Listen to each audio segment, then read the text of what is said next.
Hey, what is up, everybody? This is Steve Rich coming to you. I've just concluded watching the Elimination Chamber pay-per-view, much highlighted by Jack Swagger winning the Elimination Chamber match itself. From there, we move on to the Elimination Chamber match. Some people said this is one of the weaker chambers they've ever had. Anybody who said that, honestly, has never seen December to Dismember. But this is a pretty stacked one with Jericho, Orton, Mark Henry, Daniel Bryan, Kane, and Jack Swagger. Um, Never really got what I really was thinking. I was looking to see a really big breakdown between Daniel Bryan and Kane, um, seeing what was going to happen with them. Never really saw what I wanted to there, but there was the Mark Henry stealing the show. Mark Henry was eliminated from the match, only to wait a second, come back into the ring and be like, "Oh hell no, I'm not going out like this," hitting the Olympic slam on everybody that was left in the ring, only for to be removed by Booker T and some referees. So even though Mark Henry doesn't come back to the monster push of killing everybody, he does look very strong in the Elimination Chamber match, setting himself up for whatever is down the road.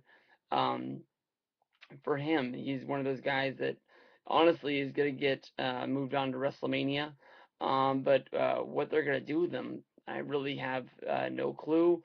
This is one of the first times in a long time Randy Orton hasn't been on a pay-per-view with any slight things looking like he's going to turn heel, or anything like that. He just seemed like he was Randy Orton. Even went through the plexiglass one time. That I thought that was one of the coolest spots they always do, and I was sort of surprised that Orton was the guy that took the spot.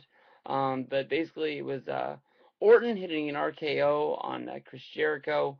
Orton got the 1, 2, 3, and right after that, as fast as they counted the first three, Jack Swagger rolled up Randy Orton, punching his ticket to go on to WrestleMania.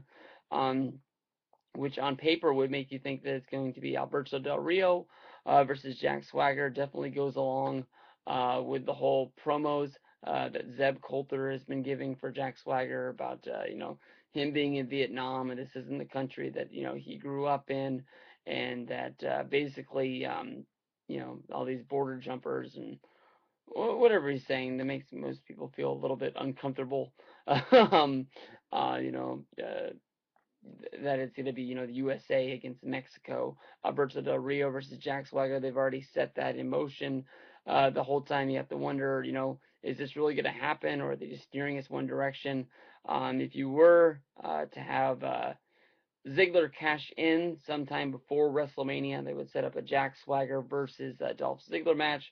They definitely have a year to reflect on, where they were partners for a long time.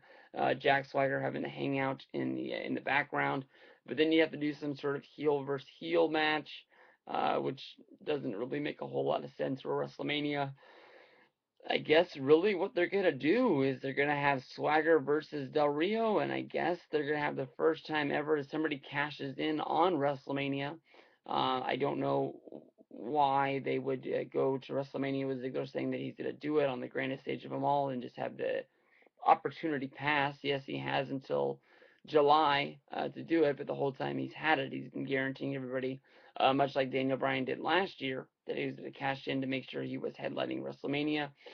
Daniel Bryan cashed in, I believe, at the Vengeance pay-per-view last year. When he did that, it was mostly a once-in-a-lifetime opportunity. He was being egged on by Big Show that, he's not going to get another chance like this, to do it to Mark Henry, only for him to see, the moment come when Big Show was the champion, and cash in on Big Show himself, setting up Big Show versus Bryan feud.